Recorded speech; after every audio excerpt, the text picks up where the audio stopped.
Hey everyone, we are Leen and Wim, a couple from Belgium. We have set out on an epic cycling journey from Belgium all the way down to the southern tip of Spain, over 2,750 kilometers in 32 days.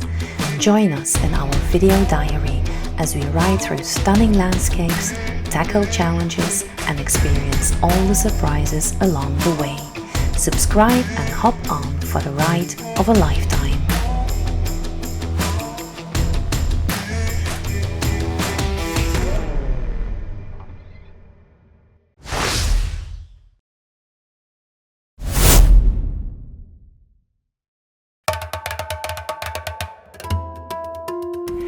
We zijn aan de beklimming van de Col begonnen.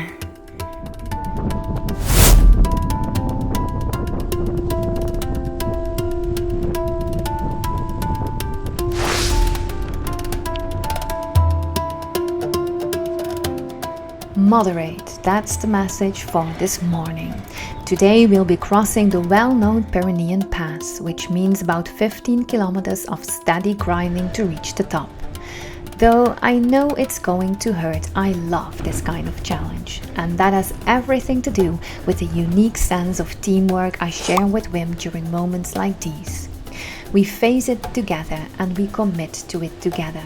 There is no competition, no urge to be the first at the summit.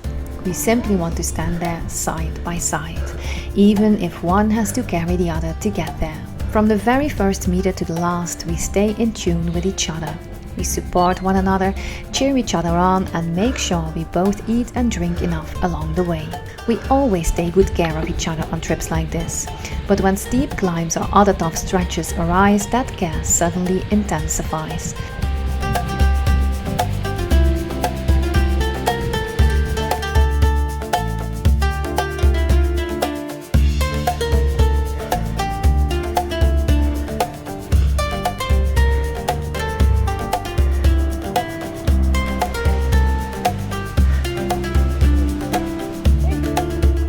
As the road winds its way upward alongside us, we are regularly cheered on by passers-by. A motorcyclist descending the other way clenches his fist toward us in a gesture of respect. A passenger in a van that overtakes me sticks up both thumbs, beaming with encouragement. And those are just a few. There are many more. We feel in our bodies what a boost it gives when others believe in you. How true support can bring out the very best in you.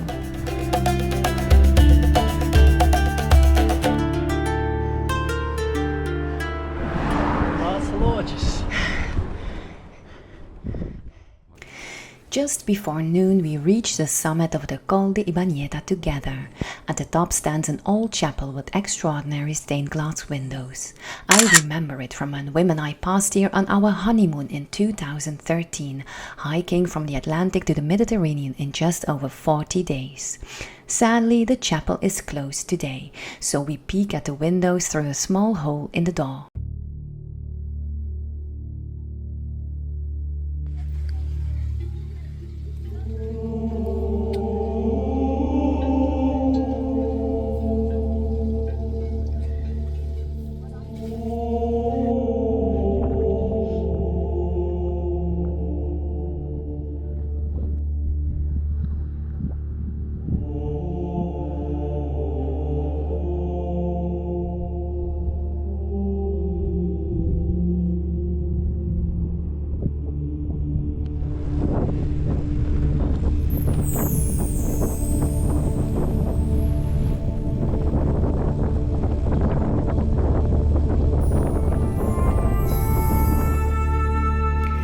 On our way down, we pass Roncesvalles.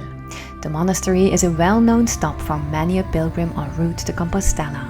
It reminds me of a day from my own pilgrimage, a day my father and I spent longing for shelter in a monastery I can't quite name now.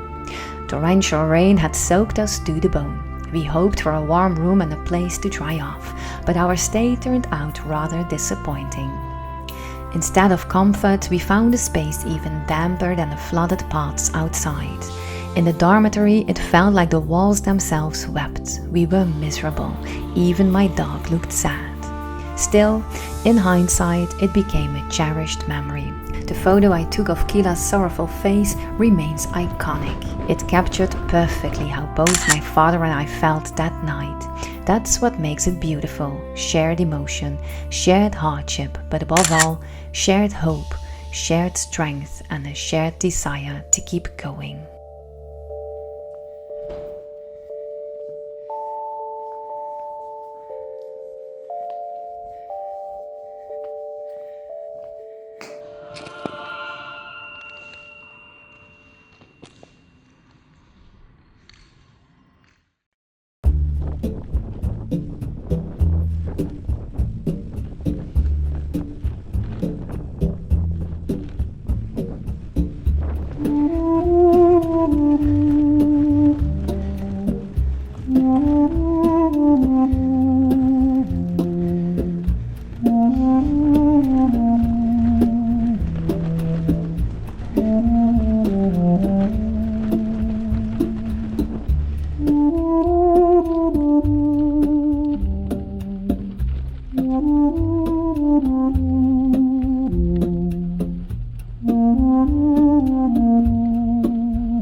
We found a roof when the sky fell down. 4 tired feet on flooded ground. The walls were wet, the night sank in, but still it felt like home within. No fire burned behind the door, just stone and silence, nothing more. Yet there we sat with soaked through skin and let the stillness wrap us in. Sometimes love wears no disguise, it hides in shivers, quiet eyes. And though the room was cold and bare, I felt the softest shelter there.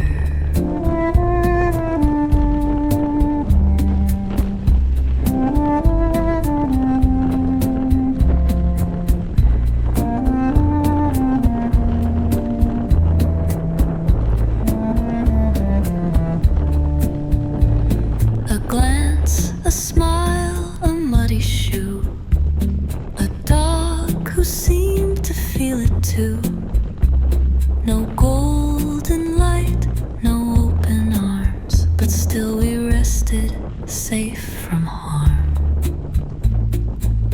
And now I know what comfort means.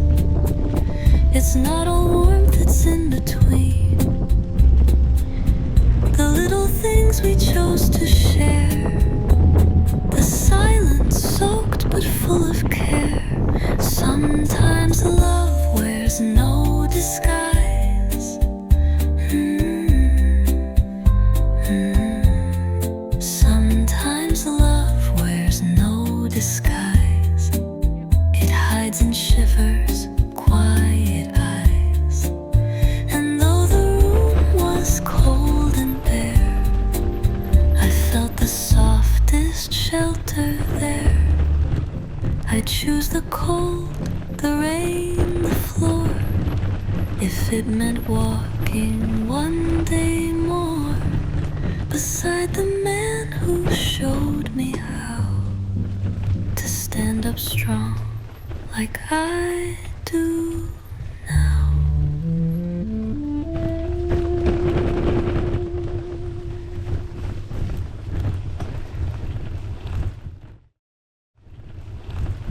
De Eurovelo blijft verbazen. We are following the Eurovelo 3. It winds its way through the mountains over sand and gravel, along narrow paths that disappear into the trees. It's not always easy. Sometimes the climb bites and the wheels slip beneath us. But it's beautiful, wild, quiet and real. This is the kind of beauty you don't just see. You feel it. You feel it in your legs, in your lungs and in your heart. Mooi jongen. Jezus. Smeet er mietjes.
Amai, uitdagend stukje Eurovelo.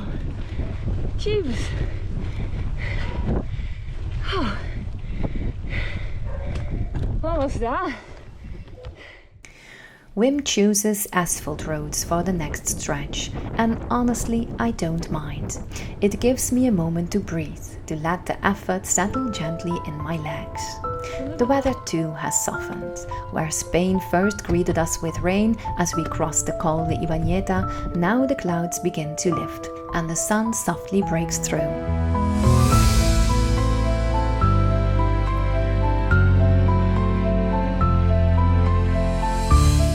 We descend toward the Arobi Reservoir, its quiet surface cradled by the hills. We ride across the dam, a wide stone structure that seems more than just practical.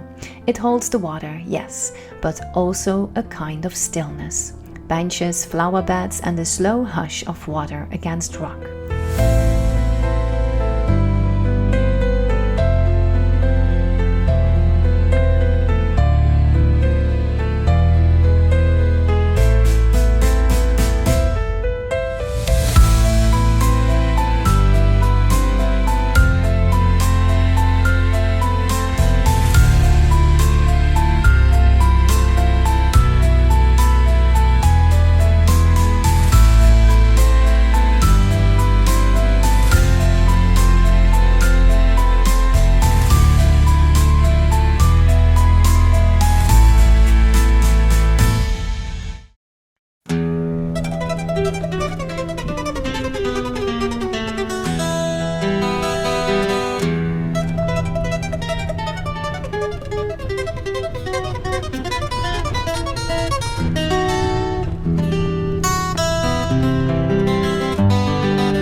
In the distance we spot a water bridge, a slender structure crossing the valley with quiet confidence.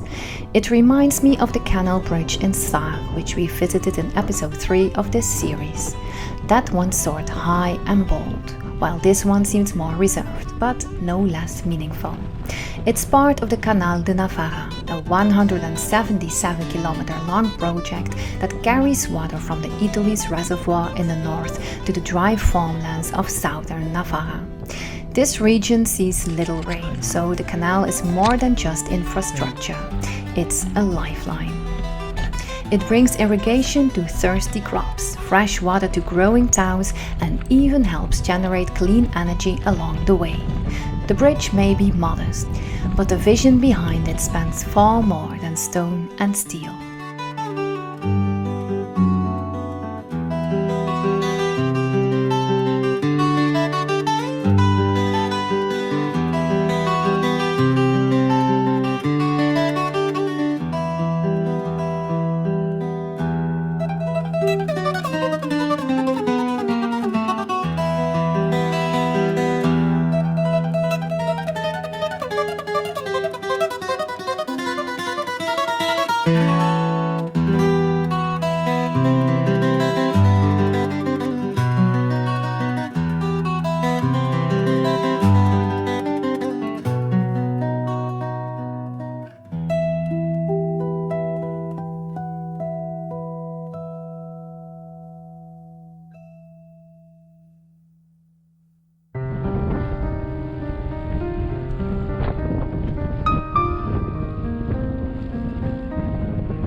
We follow the canal to the village of Aoitz, where we have booked a room above a local tavern. The area feels a little rundown, the terrace is littered, and by 4 in the afternoon a few regulars are already completely drunk. By evening they have staggered off. The cafe now fills with older locals. The men crowd the bar, the women gather at the table. There is no point in playing background music here. The Spaniards provide their own, with fiery voices and passionate gestures.